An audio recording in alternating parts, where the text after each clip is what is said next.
Hello there, gang. It's Brody from Brody's Garage. Today is June 1st, and this is episode 37, I believe. And I feel like it's been a while since I've given you guys an update, so why don't we just jump right in? Okay, first off, a couple of new shop goodies. I call this affectionately the shop. This is the garage.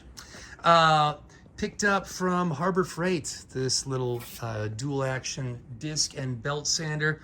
Wish I had had it a long time ago. Makes the job so much better and so much easier when it comes to fabricating and grinding sheet metal and stuff. Fantastic. Also picked up one of their compressors. The old Craftsman was about 12 years old and it was just so noisy. The baby sleeps sometime in the middle of the day and I can't run it, so I went down and got this thing. It's a little more powerful. It does fill up pressure quicker and it runs about, I don't know, 80% quieter, so I'm really happy with that. I also got this hose reel. What I'm waiting on is I'm going to get an oil and water trap filter thing and then plumb that up to there, so that's my shop air from here forward. I picked up a little organizer tray for all my nuts and bolts and started going through those. You can see what's left. I've got a wiring harness from Painless here. I've got turbo guards and some heat insulation wrap for the headers and piping.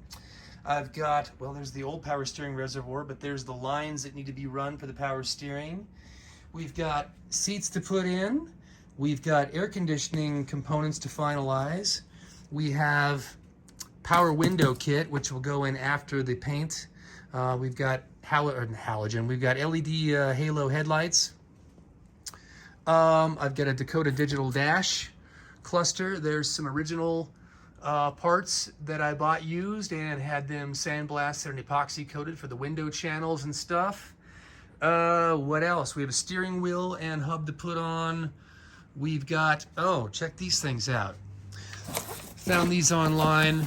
If you recall from my rendering, I wanted to cut the tailpipes into the rear bumper and have them sort of, follow the lines of the car. So I found these.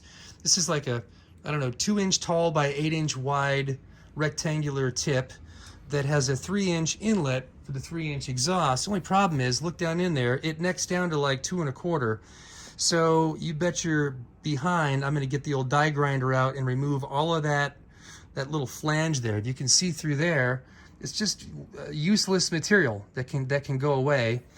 We don't want that getting in the way of our exhaust flow. So that's the plan for those. Well, you want to see what they look like? Let's go take a look. If we go back over here, even if I don't cut into the bumper, they still look pretty trick. If I were to run them, like this. Sorry, I'm in my pajamas, you can see. And, something like that. Or I should say most likely, cut this back at an angle so that it's not just square, so that it follows the contour of the bumper. As you can see, it's kicked back at an angle. So I'll have the tailpipe, the exhaust tips follow that same angle. Okay, so today I sort of finished up my radiator core support here. You'll notice that I welded in panels here in the front to fill in that section there that I'd cut out previously. And I cut some holes in there for airflow for the turbo. Now, I'm debating on a couple things here. I just can't for the life of me figure out why turbo guys run a turbo with no filter at all. And a lot of them, pretty much most of them, don't use a filter at all. I have a pair of filters there, a pair of K&Ns that will probably be just fine. And then what I got to thinking was, I'm gonna go with one of those reverse conical filters that has sort of the backwards filter element in the core of it, which would result in more direct airflow. And then I literally just 5 minutes ago saw a post from a guy in one of the turbo forums that showed the metal cap had come off the inside of the filter and got sucked into the turbo and did a lot of damage. So now I'm scared. My gut still tells me that I want to put a filter on there. The idea of driving around without a filter and having that impeller spinning at whatever 1,000 RPM and drawing and cramming dirt into my freshly built engine just does not sit well with me. I don't care how many people tell me otherwise, I just don't feel good about it. So I'm still kicking around what I'm gonna do for sure.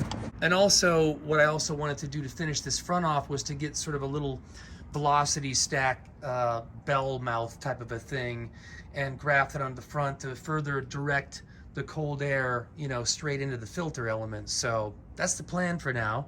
I was pretty pleased with the fabrication and the fit and finish of this panel here.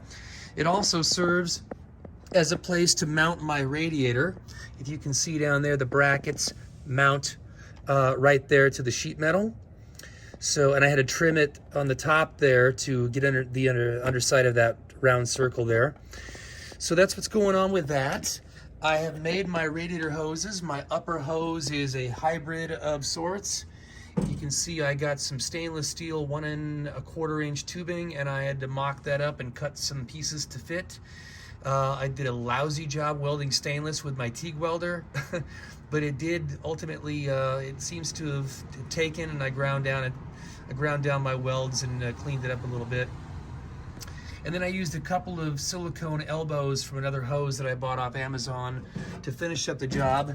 It is extremely tight here. It actually rubs slightly on the silicone cold air intake elbow there, but I don't know if I'm terribly worried about it. Also, the transmission is not sitting in its final resting place, so the engine is probably going to tilt upwards in the front and down in the back slightly, which will give me a little bit more clearance there.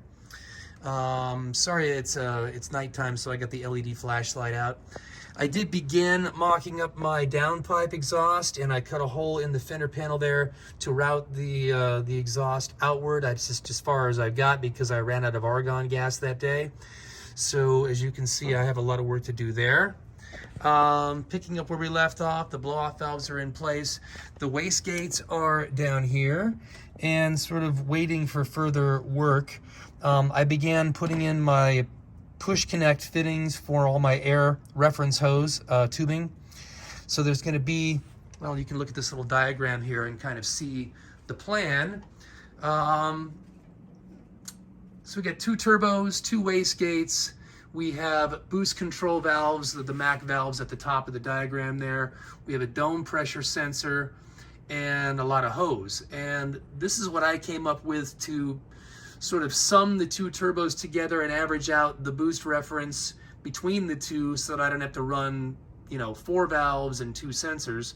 I posted this on some forums and nobody seemed to have a problem with the idea. So I think I'm going to run with it. Sorry about that, but I stepped on a little sliver of metal and went right into my toe. You'll notice that I pulled the wheels off the car, and that is because I ran all my brake lines, and we did an initial bleed of the system. I've got some decent pedal. It's still a little spongy, and so I'm waiting to see. I ordered a little vacuum pull kit. Actually, it's not a vacuum, it's a handle that pressurizes the bleeder valve and sends all the fluid back up to the master cylinder. So it forces the air back up through the fluid and out into the atmosphere. So I'm going to try that when it comes in and see if I can get the pedal a little stiffer. Speaking of forcing fluid through things, I know this sounds like a dirty joke, but this little tank here is for the engine oil. And similar idea, you fill that thing with about 4 quarts, and then you put a couple more quarts in the engine, pressurize this canister here, and then crack the valve open. And what it does is it just forces the oil up through this fitting right there. You can see that. There's a little adapter, and it's forced into where there's a galley plug on the side of the block. So I did it, and I got 6 quarts of oil circulated through the engine. I did notice a couple of drips, and initially it was the oil filter, and I tightened it up and I got it to stop leaking. I called it a night and came back out this morning, and I noticed a couple drops underneath.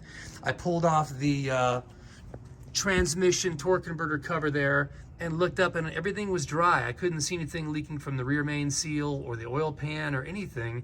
So I don't know if it was just residual that ran down from the filter or what. I'm gonna drain the pan, and I'm gonna recycle that oil and run it through again after I filter it, and just give it another prelude before I do my actual startup. But at least I tested it, and there are no obvious problems right now.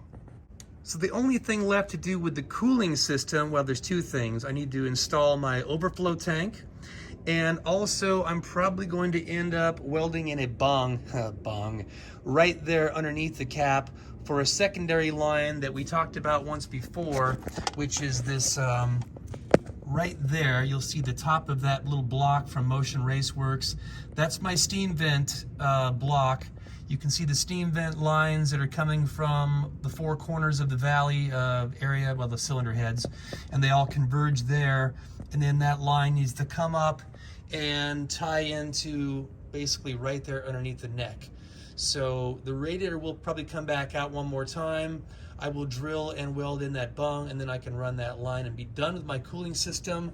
I bought the pressure test kit so I can actually pressurize the system, check it for leaks, and then reverse vacuum fill it flush. So that's the plan with the cooling system. I am waiting on one more 90-degree swivel fitting for my transmission cooler. You can see it's just plastic tied in there right now, but I'm going to weld and build some brackets that mount it to the underside of the core support. I've got one of the lines done and half of the second line done, and just waiting for that other 90-degree fitting. It was a mistake on Amazon's part. They sent me the wrong one today. I've got some more trimming to do around the turbos for clearance. The brakes are in working order. I am waiting on a new transmission cross member from TCI. There's the old one that I screwed up by cutting it and basically raising it up too high. And rather than cutting it and modifying it a second time, I just decided to give them a ring and get a new one. So it's on its way, and then I'll get the transmission secured finally. There's the carbon fiber drive shaft. I will double check all my angles. So I also installed a grommet there in the transmission tunnel, and that's for the wiring that goes down to the driver's side connections on the transmission itself for the speed sensors, etc. The ECM is installed, and for the most part, its connections are run to the engine sensors. I just have to run the main power and ground, and also a 12-volt switched power, I believe. And then my ECM is done. Oh, I also need to install a manifold pressure line for that blue vacuum line right there. Oh, I do have a little bit of a conundrum with the power steering reservoir. As mentioned before, I had to remove the built-in reservoir from the power steering pump because the headers would not clear it.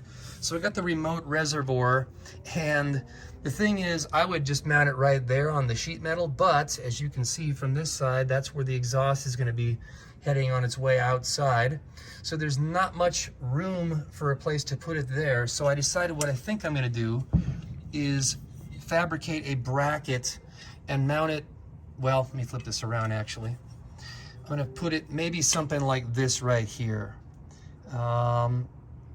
So yeah, I want to keep it away from the turbo as much as possible, but somewhere in this general area I'm going to fabricate a bracket, and what I might do is build something that comes off the cylinder head. There's a bolt hole right down there in the front, and there's one behind that yellow wiring right there on the other side of the cylinder head. So there's two anchor points there that I could build a bracket coming up to support this thing. And then I gotta build and run my hoses for the reservoir and the ones that go from the pump down to the steering rack below. So we have engine oil, we have transmission cooler line will be done soon, we have radiator almost done, we have brake lines basically done now, a bit of wiring to do, and then this thing is ready to fire up.